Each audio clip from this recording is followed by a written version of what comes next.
Pour 7 professionnels RH sur 10, l'expérience collaborateur est un vrai enjeu stratégique. Alors concrètement, comment faire pour le relever ? Le plus simple, c'est sans doute de repartir de l'expérience client. Dans l'hôtellerie, secteur que je connais bien pour y avoir longtemps travaillé, on se doit de réinventer chaque jour le service ou d'enchanter nos clients, comme le dit Éric Perret. Donc rappelons que le service a 3 dimensions. La dimension professionnelle, c'est savoir effectivement que le service doit être fluide et sans faille. La dimension esthétique, qu'est-ce que le client va percevoir avec ses 5 sens ? Qu'est-ce qu'il va voir, goûter, toucher, entendre, sentir ? Et puis la 3e dimension, qui est la dimension humaine, le vécu relationnel entre le client et les équipes qui s'occupent de lui. Alors finalement, l'expérience collaborateur, c'est un peu la même chose. C'est adresser ces 3 dimensions.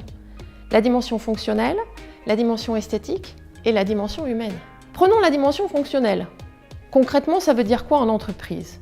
C'est remettre le collaborateur au centre des process, et par exemple des process RH, utiliser des outils digitaux pour faciliter ses demandes, respecter les délais et surtout alléger autant que possible les contraintes.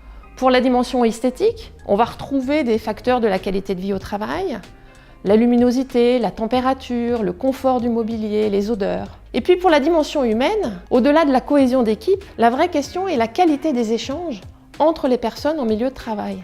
Et pour ça, ce n'est pas uniquement la responsabilité des RH, ni même des managers.